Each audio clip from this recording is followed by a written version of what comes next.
सन 1971 में भारत ने कई मोर्चों पर एक साथ पाकिस्तान को धूल चटाई थी। बांग्लादेश आजाद हुआ था और पाकिस्तान के दो टुकड़े हुए थे। आजादी के बाद भारत के सैन्य इतिहास की यह सबसे बड़ी उपलब्धि है। मगर शौर्य की यह यशगाथा जिनको याद है, उन्हें यह भी याद होगा कि उसी दौरान भारत सरकार ने एक शरणार्थी शुल्क लगाने का ऐलान किया था, जिसे बांग्लादेश सरचार्ज या बांग्लादेश टैक्स के नाम से जाना जाता है। इसे बांग्लादेशी शरणार्थियों के देश में आने के कारण लगाया गया था और यह करीब-करीब हर चीज पर लगा था। अनुमान था कि कुछ समय बाद यह खत्म हो जाएगा, मगर ऐसा हुआ नहीं।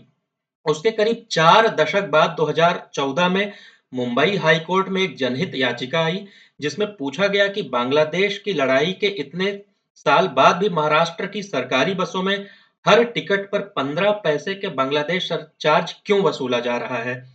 पता चला कि राज्य की परिवहन एजेंसियां तब तक इस मद में 440 करोड़ रुपए जमा कर चुकी थीं। इस रकम का क्या करना है उनको पता नहीं था और वे इसका इस्तेमाल अपने कर्मचारियों का वेतन बांटने या दूसरे खर्चों पर कर रही थीं। याचिका का क्या हुआ इसकी खबर नहीं मिल पाई है, मगर इससे समझा जा सकता है कि अगर देश के सारे हिस्सों में इस तरह जमा हुई रकम का ही हिसाब जोड़ा जाए, तो उस युद्ध में भारत की जनता के कई हजार करोड़ रुपए की यह सीधी आहुति थी। उसी लड़ाई में दुनिया के इतिहास का सबसे बड़ा आत्मसमर्पण भी हुआ था। ढाका में पाकिस्तानी जनरल ए के नियाजी के साथ करीब 93,000 सैनिकों ने लेफ्टिनेंट जनरल जगजीत सिंह अरोड़ा के सामने हथियार डाले थे। ये फौजी तब तक भारत की कैद में रहे और जेल की रोटी खाते रहे जब तक 1972 में शिमला समझौते के बाद उन्हें वापस नहीं भेजा गया। इनका खर्च भी युद्ध के खाते में ही जुड़ता है। गोला बारूद, विमान, युद्धपोत, मिसाइल, अब ड्रोन और अब ऐसी तमाम युद्ध सामग्रियों के अलावा सैनिकों व सेना के इंतजाम पर होने वाला खर्च पर हर लड़ाई में बढ़ता ही जा रहा है। इसका हिसाब देश के बजट में देखा जा सकता है। युद्ध में तबाह होने वाली इमारतों व संपत्ति का भी हिसाब जोड़ा जा सकता है और युद्ध के दौरान होने वाला खर्च भी। दोनों पक्षों में जिन लोगों की जान जाती है, उनका और उनके परिवारों का जो नुकसान होता है, उसका हिसाब किसी बजट में नहीं दिखेगा, सिर्फ महसूस किया जा सकता है। मगर युद्ध का असर आर्थिक मोर्चे पर लंबे समय तक महसूस किया जाता है, न सिर्फ उन देशों में जिनके बीच युद्ध होता है, बल्कि बहुत दूर-दूर तक भी। जैसे अभी यूक्रेन और रूस की लड़ाई और इजराइल हमास संघर्ष का असर पूरी दुनिया की अर्थव्यवस्था पर साफ दिख रहा है। भारत और पाकिस्तान के बीच जो दो बड़े युद्ध हुए हैं, उन दोनों का भी असर हुआ। 1965 की लड़ाई के पहले 1964 में भारत में महंगाई दर 13.36% और पाकिस्तान में 4.18% थी। युद्ध वाले साल में यह आंकड़ा भारत में गिरकर 9.47% हुआ, जबकि पाकिस्तान में बढ़कर 5.57% पहुंचा। युद्ध के बाद महंगाई बढ़ने लगी। 1966 में भारत में 10.88% और पाकिस्तान में 7.23% महंगाई दर हुई। 1967 में यह आंकड़ा भारत में 13.06% और पाकिस्तान में 6.81% पर पहुंचा।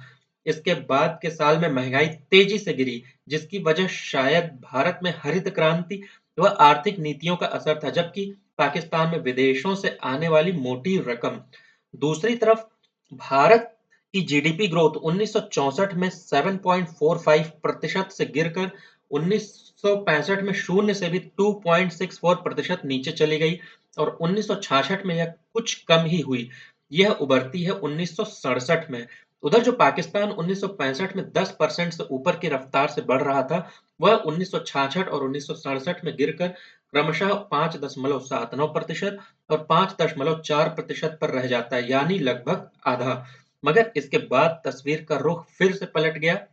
1970 में भारत की जो महंगाई दर है, महंगाई दर उसमें आप लोग को 5.09% देखने को मिलेगा और पाकिस्तान की 5.35% थी।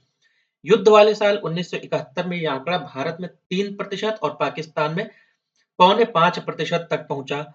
1972 में भी थोड़ी सी बढ़त दिखी, लेकिन उसके बाद तो जैसे कहर टूट पड़ा।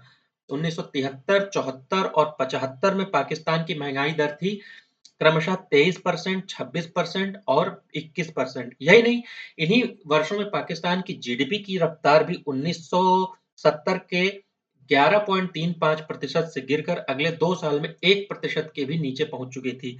उसके बाद वहां से उबरने की तमाम कोशिशों के बाद भी वह आर्थिक मोर्चे पर कुछ हासिल करने में नाकाम ही रहा। इधर भारत पर भी विजय का उल्लास खत्म होते-होते युद्ध का असर दिखने लगा था। जीडीपी ग्रोथ की रफ्तार 1970 के 5.17% से 1971 में 1.64% और 1972 में तो -0.5% पर पहुंच गई।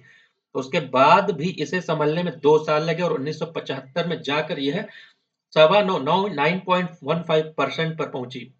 उधर महंगाई का हाल देखें तो 1969 में दाम बढ़ने की बजाय घट रहे थे और 1970 में 5% पर पहुंचकर 1971 में महंगाई दर 3% पर आई। इसके बाद यह बढ़ी तो 1974 तक 28% तक ऐतिहासिक ऊंचाई पर पहुंची। यहाँ देखने वाली बात यह है कि जिस साल युद्ध होता उस वर्ष उसका असर शायद महसूस नहीं होता और उसके बाद के समय में जब देश पुनर्निर्माण में लागू लगा होता है तब जीडीपी ग्रोथ की रफ्तार भी बढ़ने लगती है, मगर उसी वक्त महंगाई का प्रकोप भी चरम पर होता है और तब आम आदमी को चुकानी पड़ती है युद्ध की कीमत।